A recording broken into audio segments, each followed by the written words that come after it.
Shalom, salam Kristus dan selamat pagi untuk semua jemaat Tuhan yang saya kasihi dalam Tuhan kita Yesus Kristus. Kita bersyukur kepada Tuhan buat penyertaan, pemeliharaan, serta perlindungannya sepanjang istirahat kita pada malam tadi, sehingga memampukan kita datang berkumpul dan beribadah lewat secara online pada pagi ini. Seperti mana yang kita semua sedia maklum, kita diambang merayakan hari Natal. Walaupun perayaan hari Natal tahun ini kita akan merayakannya dalam kesederhanaan, namun kita tetap bersyukur buat kebaikan serta kemurahan Tuhan yang tidak pernah terputus maupun terkurang, malah melimpah dalam kehidupan umatnya. Maka dengan itu, saya mengambil kesempatan ini untuk mengucapkan selamat hari Natal buat kesemua barisan kepimpinan serta jemaat Tuhan di New Life Restoration Center, biar dimanapun Anda. Bapak, Ibu, serta saudara-saudari sekalian, dimanapun Anda berada di saat ini, saya berdoa kiranya damai sejahtera Tuhan bersama Anda semua. Mari kita lihat firman yang Tuhan ingin saya perkongsikan pada pagi ini, yaitu dari Injil Matius pasal 1 ayat 18 hingga ke 25. Saya akan membacakan untuk kita semua. Injil Matius pasal 1 ayat 18 hingga ke 25. Kelahiran Yesus Kristus adalah seperti berikut. Pada waktu Maria, ibunya, bertunangan dengan Yusuf, ternyata ia mengandung dari Roh Kudus sebelum mereka hidup sebagai suami istri. Karena Yusuf, suaminya, seorangnya tulus hati dan tidak mau mencemarkan nama istrinya di muka umum, ia bermaksud menceraikannya dengan diam-diam. Tetapi ketika ia mempertimbangkan maksud itu, malaikat Tuhan nampak kepadanya dalam mimpi dan berkata, "Yusuf, anak Daud, janganlah engkau takut mengambil Maria sebagai istrimu, sebab anak yang di dalam kandungannya adalah dari Roh Kudus. Ia akan melahirkan anak laki-laki dan engkau akan menamakan dia Yesus, kerana dialah yang akan menyelamatkan umatnya dari dosa mereka." Hal itu terjadi supaya genaplah yang difirmankan Tuhan oleh Nabi. Sesungguhnya anak darah itu akan mengandung dan melahirkan seorang anak laki-laki, dan mereka akan menamakan dia Immanuel, yang berarti Allah menyertai kita. Sesudah bangun dari tidurnya, Yusuf berbuat seperti yang diperintahkan malaikat Tuhan itu kepadanya. Ia mengambil Maria sebagai istrinya, tetapi tidak bersetubuh dengan dia sampai ia melahirkan anak laki-laki, dan Yusuf menamakan dia Yesus. Sebagai pengenalan, apakah itu Natal? Natal membawa makna yang berbeza kepada orang yang berlainan.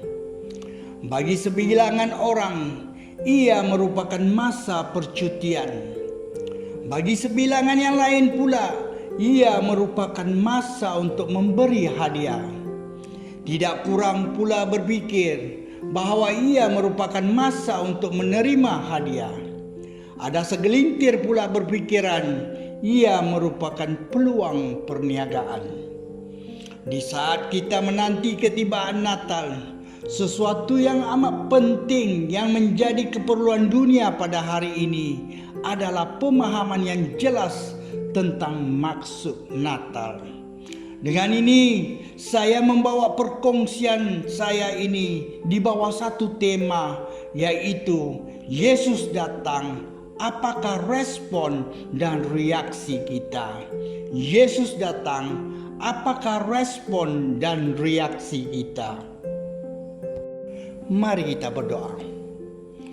Bapa kami yang ada di kerajaan syurga, kami amat bersyukur dan berterima kasih buat kebaikan serta kemurahan Engkau yang memampukan kami bersama beribadah lewat secara online ini. Dimanapun umatmu sedang beribadah di saat ini, berkatilah setiap mereka, lingkupi dan penuhilah hati mereka dengan kasih-Mu. Hamba-Mu ini juga bersyukur atas kesempatan yang Kau berikan buat hamba-Mu ini untuk mengkongsikan sedikit sabda-Mu, buat renungan serta pedoman kami bersama. Hamba-Mu menyerahkan seluruh perkongsian ini ke dalam tangan Engkau. Kiranya Engkau berkenan akan ucapan mulut serta renungan hati hamba-Mu ini. Dalam nama Yesus Kristus kami berdoa. Amin.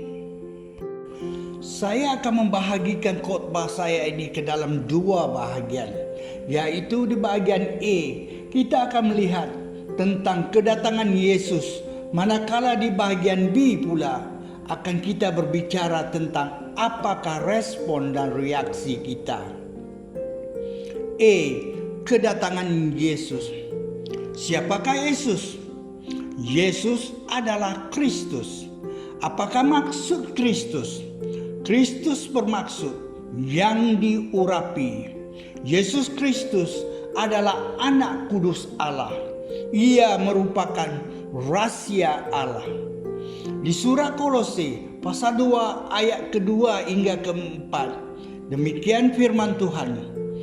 Supaya hati mereka terhibur dan mereka bersatu dalam kasih, sehingga mereka memperoleh segala kekayaan dan keyakinan pengertian dan mengenal rahasia Allah, yaitu Kristus, sebab di dalam Dialah tersembunyi segala harta hikmat dan pengetahuan. Hal ini kukatakan supaya jangan ada yang memperdayakan kamu dengan kata-kata yang indah. Di surat Efesus pasal 3 ayat keempat pula, demikian firman Tuhan. Apabila kamu membacanya, kamu dapat mengetahui daripadanya pengertianku akan rahasia Kristus. Bila kita berbicara tentang kelahiran ataupun kedatangan Yesus, para ulama, para ahli teologi, para pakar dan juga guru-guru telah lama memikirkan makna kehidupan dan kematian guru yang datang dari Nazaret ini. Yesus Kristus dilahirkan dan tinggal di bumi selama lebih kurang 3 dekad. Tetapi mengapakah ia datang? Cuma sedikit yang sedar bahwa akhirnya tiada pilihan lain. Yesus harus dilahirkan. Rancangan Tuhan untuk umat manusia termasuk keperluan seorang penyelamat, penebus manusia. Berikut adalah 7 sebab yang membawa kepada karya terbesar Allah bahwa Yesus Mesias, anak Allah, harus dilahirkan. 1. Yesus harus dilahirkan kerana dosa manusia. Sekiranya Adam dan Hawa mematuhi Tuhan, mereka dapat merapatkan jurang antara kematian dan kekekalan. Mereka mempunyai akses kepada pokok kehidupan. Mereka mempunyai kelebihan. Jadi, apa yang salah di sini? Adam dan Hawa melakukan apa yang dilakukan oleh setiap manusia. Mereka tidak taat kepada Tuhan, maka mereka berdosa. Mengapa penipuan setan terhadap Adam dan Hawa bermaksud bahwa Kristus harus dilahirkan?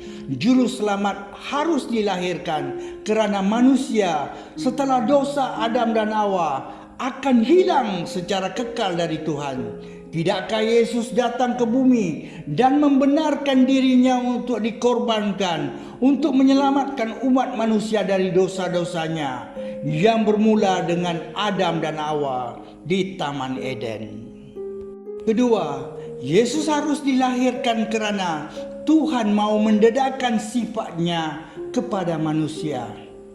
Tuhan mau mendedahkan watak-watak yang benar kepada Adam dan Hawa dan kepada semua umat manusia supaya mereka dapat menjadi seperti Dia dalam pemikiran dan roh. Kenapa keinginan Tuhan untuk mendedahkan sifatnya kepada manusia bermaksud Yesus harus dilahirkan? Yesus harus dilahirkan kerana Adam dan Hawa gagal melaksanakan mandat Tuhan untuk memuliakan Dia dalam kehidupan mereka. Ia ditinggalkan untuk anak Allah ribuan tahun kemudian untuk akhirnya memenuhi watak ilahi dan tujuan Allah bagi manusia. Ketiga, Yesus harus dilahirkan untuk menghapuskan dosa-dosa manusia melalui korban yang sempurna. Mengapa keperluan untuk korban yang sempurna bermaksud bahwa Yesus harus dilahirkan? Ini karena pengorbanan fisik yang lebih awal tidak sempurna. Mereka tidak boleh mengambil hukuman untuk dosa. Kita boleh lihat di surah Ibrani pasal 10 ayat keempat. Yesus terpaksa dilahirkan kerana tanpa pengorbanan yang sebenar, kemanusiaan telah ditakdirkan semuanya akan mati tanpa harapan melampaui kubur. Keempat, Yesus harus dilahirkan supaya manusia memiliki pengantara, yaitu mediator. Yesus adalah pengantara perjanjian baru. Di bawah perjanjian baru, Tuhan menggantikan pengorbanan imamat Lewi dengan pengorbanan akhir Yesus sendiri. Demikian firman Tuhan di surat Ibrani pasal 8 ayat ke-6. Tetapi sekarang ia telah memperoleh pelayanan yang lebih baik kerana ia adalah pengantara perjanjian yang lebih baik yang telah dijanjikan dengan janji yang lebih baik. Mengapa keperluan bagi seorang mediator bermaksud Yesus harus dilahirkan? Ini kerana imamat yang dikendalikan oleh orang Lewi seperti yang dinyatakan dalam perjanjian lama adalah tidak sempurna. Ia hanya menjadi pendahulu. Yesus terpaksa dilahirkan kerana keselamatan umat manusia memerlukan sesuatu yang lebih baik. Kelima, Yesus harus dilahirkan untuk memberikan benih Abraham yang dijanjikan. Tuhan berjanji kepada Abraham bahawa melalui benihnya atau keturunannya semua bangsa di dunia akan diberkati. Kita boleh melihat di kitab Kejadian pasal 22 ayat ke-18 dan surat Galatia pasal 3 ayat ke-14 hingga ke-16. Yesus terpaksa dilahirkan untuk memberikan pemenuhan rohani yang dijanjikan dari benih Israel. Yesus secara tepat adalah keturunan fizikal Abraham. Dia adalah benih Abraham melalui siapa semua bangsa di dunia akan diberkati. Keenam, Yesus harus dilahirkan untuk Allah menjadikan rohnya tersedia untuk semua manusia. Bukan sahaja Yesus harus dilahirkan, tetapi Dia terpaksa membayar penalti untuk dosa-dosa kita melalui kematiannya sendiri. Kemudian dibangkitkan untuk naik kepada Bapa sebagai imam besar kita. Hanya pada masa itu manusia akan menerima dan mendapat manfaat dari Roh Kudus, karunia Allah yang luar biasa. Tuhan telah menjadikannya mungkin bagi semua umat manusia, setiap orang, untuk datang secara sukarela ke dalam hubungan yang intim dengan Dia. Ini sungguh tidak mungkin dalam rancangan Tuhan yang hebat tanpa kelahiran dan pengorbanan anaknya, Yesus Kristus. Ketujuh, Yesus harus dilahirkan untuk Allah menebus manusia. Keselamatan umat manusia bergantung pada Yesus yang datang ke bumi, lalu menjalani kehidupan yang sempurna, kemudian mati sebagai korban yang sempurna untuk dosa seluruh dunia, untuk setiap ketidaktaatan oleh setiap manusia yang hidup yang tidak menurut hukum-hukum Allah yang benar. Disebabkan upah dosa adalah maut, penebusan memerlukan kematian atau korban seorang penebus. Sebenarnya terdapat 31 sebab kenapa Yesus dilahirkan di dunia ini. Saya cuma menyatakan 7 yang terutama di sini. Maka bilakah Yesus dilahirkan? Kebanyakan orang di dunia merayakan tanggal 25 Disember sebagai tarikh kelahiran Kristus. Bukti sejarah dan Alkitab menunjukkan tarikh ini tidaklah sebegitu tepat. Di sini yang pentingnya bukan kapan Yesus Kristus dilahirkan. Yang pentingnya adalah Yesus dilahirkan ataupun Yesus datang. Mari kita maju ke kebahagiaan kedua pula. B. Sebagai seorang Kristian, apakah respon dan reaksi kita? Respon kita yang seharusnya dan reaksi kita di sebaliknya. Respon kita yang seharusnya. 1. Pada hari Natal, saya merayakan kelahiran. Kelahiran Yesus tidak seperti kelahiran lain dalam sejarah. Dia dilahirkan dari seorang darah. Kenapa kelahiran dari darah? Untuk memberi seorang anak yang tanpa dosa. Dosa telah menjejaskan semua manusia. Di surat Roma pasal 5 ayat ke-12 hingga ke-14, demikian firman Tuhan.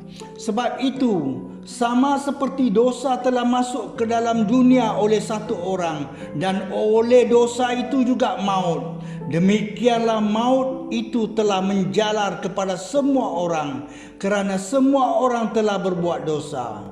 Sebab sebelum hukum Taurat ada, telah ada dosa di dunia. Tetapi dosa itu tidak diperhitungkan kalau tidak ada hukum Taurat. Sungguh pun demikian, maut telah berkuasa dari zaman Adam sampai ke zaman Musa, juga atas mereka yang tidak berbuat dosa dengan cara yang sama seperti yang telah dibuat oleh Adam, yang adalah gambaran Dia yang akan datang. Kelahiran Yesus menghasilkan makhluk yang Maha Esa dan juga manusia. Suatu misteri yang mengagumkan, diseru oleh malaikat, dihadir oleh para gembala, dilawati oleh orang Majus, diketahui oleh raja. Namun reaksi kita di sebaliknya. Kita sering tergesa-gesa dan khawatir. Dengan semua tergesa-gesa dan khawatir, mudah untuk melupakan Kristus walaupun pada hari Natal. Kita seumpama tiada ruang untuk Tuhan kita Yesus Kristus. Natal ini kita perlu diingatkan bahwa Tuhan telah menghantar anaknya ke dalam dunia untuk menyelamatkan manusia. Respon kita yang seharusnya. Kedua, pada hari Natal, saya berkonsentrasi pada Tuhan sebagai Bapa. Ingatlah, Yesus datang untuk membawa dunia yang hilang kembali kepada Allah Bapa. Natal adalah penyataan tentang kepedulian Tuhan terhadap umat manusia. Namun, reaksi kita di sebaliknya. Kita sering tumpukan perhatian kita kepada pohon Natal dan hiasan.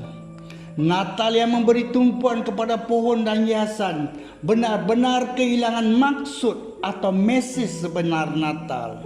Mesej itu adalah bahwa Tuhan benar-benar kisah dan peduli akan ciptaannya. Di Injil Lukas pasal 2 ayat ke-14, demikian firman Tuhan. Kemuliaan bagi Allah di tempat yang maha tinggi, dan damai sejahtera di bumi antara manusia yang berkenan kepadanya. Respon kita yang seharusnya. Ketiga, pada hari Natal, saya berkomunikasi ataupun memberitakan cerita. Kisah seorang penyelamat. Kata juru selamat bermaksud seorang yang datang untuk menyelamatkan ataupun membebaskan. Dia datang untuk menyelamatkan umatnya dari dosa mereka. Injil Matius pasal 1 ayat ke-21. Demikian firman Tuhan. Ia akan melahirkan anak laki-laki dan engkau akan menamakan dia Yesus, kerana dialah yang akan menyelamatkan umatnya dari dosa mereka. Yesus Kristus anak Allah adalah juru selamat. Di Kisah Para Rasul pasal 4 ayat ke-12, dan keselamatan tidak ada di dalam siapapun juga selain di dalam Dia, sebab di bawah kolong langit ini tidak ada nama lain yang diberikan kepada manusia yang olehnya kita dapat diselamatkan. Di Injil Yohanes pasal 14 ayat ke-6 pula, kata Yesus kepadanya, Akulah jalan dan kebenaran dan hidup. Tidak ada seorang pun yang datang kepada Bapa kalau tidak melalui aku. Betapa satu peluang ataupun kesempatan yang baik bagi saya untuk membiarkan Yesus menyelamatkan saya dari dosa saya. Alkitab berkata, kerana semua orang telah berbuat dosa dan telah kehilangan kemuliaan Allah. Kerana ini benar, semua orang memerlukan juru selamat. Surat Roma pasal 3 ayat ke-24 hingga ke-26. Demikian firman Tuhan. Dan oleh kasih karunia telah dibenarkan dengan cuma-cuma kerana penebusan dalam Kristus Yesus. Kristus Yesus telah ditentukan Allah menjadi jalan pendamaian kerana iman dalam darah-Nya. Hal ini dibuatnya untuk menunjukkan keadilannya kerana Ia telah membiarkan dosa-dosa yang telah terjadi dahulu pada masa kesabarannya. Maksudnya ialah untuk menunjukkan keadilannya pada masa ini supaya nyata bahawa Ia benar dan juga membenarkan orang yang percaya kepada Yesus. Maka itu kepada siapa yang perlu kita beritakan? Ya, kita harus memberitakan kepada kaum keluarga kita. Kita harus memberitakan kepada teman-teman seiman kita. Kita harus memberitakan kepada teman-teman yang tidak seiman dengan kita, yaitu yang Islam, Cina, India, Buddha, Sikh, Indonesia, Bangla, dan lain-lain. Namun, reaksi kita di sebaliknya. Kita dalam kesibukan. Ibu-ibu sibuk dalam mempersiapkan kuih-muih, pakaian, perhiasan. Tidak kurang pula terlalu asyik dalam menggosip. Bapak-bapak pula sibuk berpolitik, berborak dengan teman-teman, meluangkan waktu pada perkara-perkara di persekitaran. Di mana anak-anak pula sibuk dengan telefon bimbit mereka dan game terbaru. Tidak mengambil kesempatan yang ada untuk memberitakan kedatangan Tuhan. Alasannya malu, segan, tidak berani. Peringatan buat kita di Injil Matius pasal 8 ayat ke-38. Demikian firman Tuhan. Sebab barang siapa malu kerana aku dan kerana perkataanku di tengah-tengah angkatan yang tidak setia dan berdosa ini, anak manusia pun akan malu kerana orang itu apabila ia datang kelak dalam kemuliaan Bapanya diiringi malaikat-malaikat kudus. Respon kita yang seharusnya. Keempat, pada hari Natal, saya mengantisipasikan kedatangan Kristus yang kedua kali. Yesus berjanji selama persiapannya untuk kematian bahawa Ia akan datang lagi. Di Injil Yohanes pasal 14 ayat 1 hingga ke-3, demikian firman Tuhan.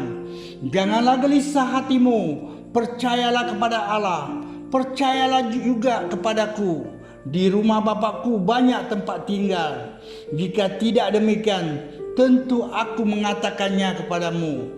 Sebab aku pergi ke situ untuk menyediakan tempat bagimu. Dan apabila aku telah pergi ke situ dan telah menyediakan tempat bagimu, aku akan datang kembali dan membawa kamu ke tempatku, supaya di tempat di mana aku berada, kamu pun berada.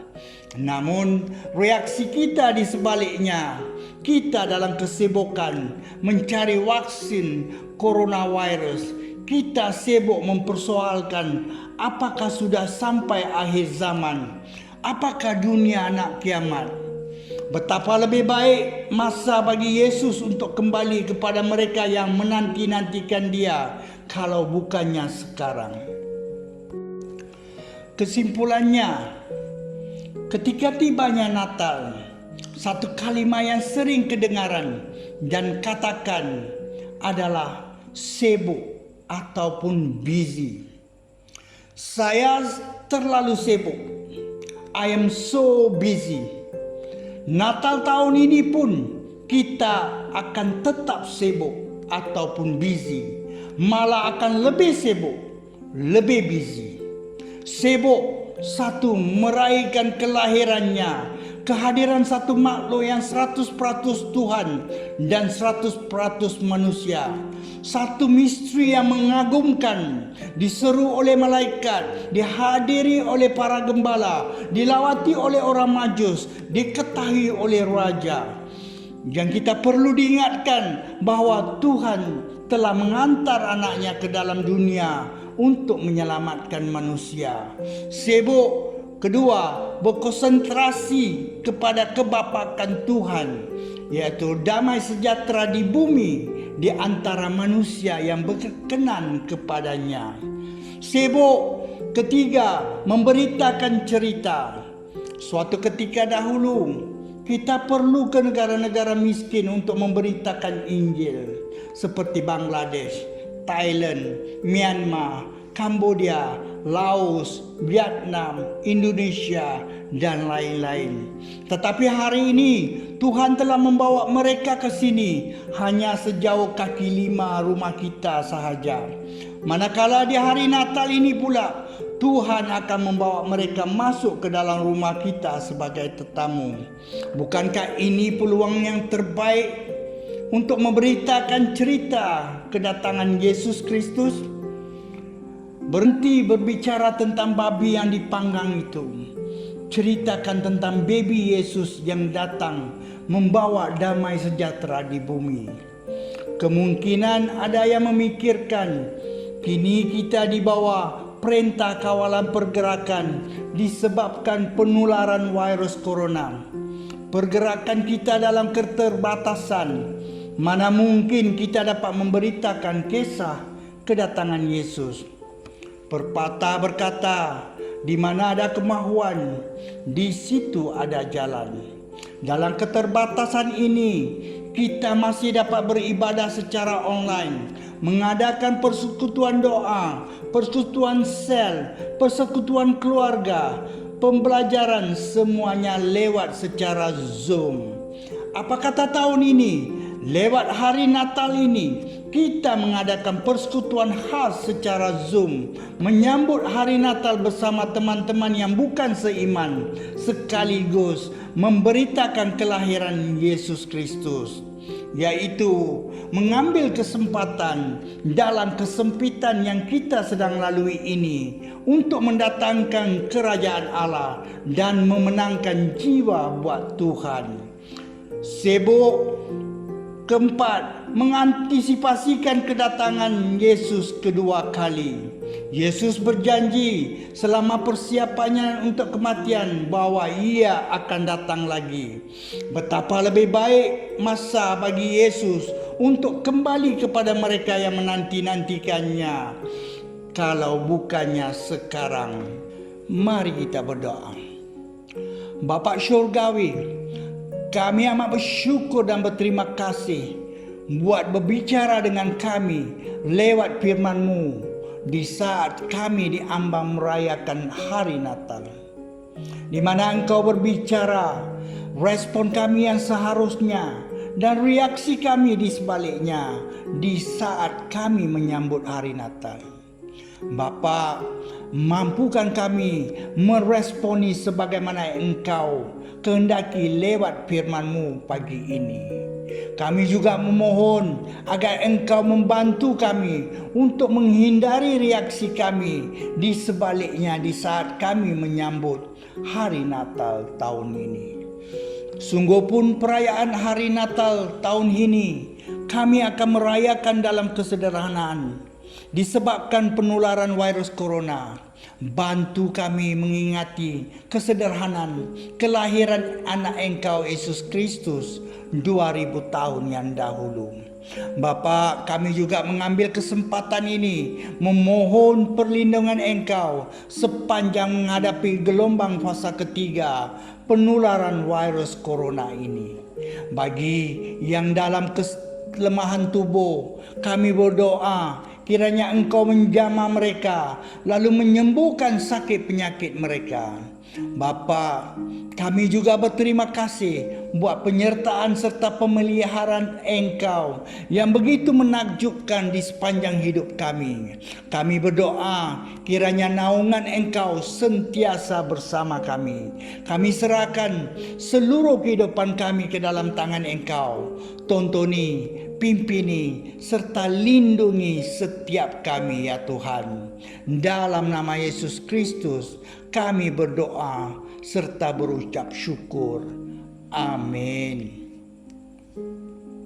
Bapak, Ibu, serta saudara-saudari sekalian, demikian sedikit perkongsian saya pada pagi ini. Kiranya damai sejahtera serta sukacita Tuhan sentiasa mengiringi Anda dimanapun Anda berada. Peringatan buat kita semua, patuhilah SOP yang ditetapkan. Tuhan memberkati. Shalom Elohim.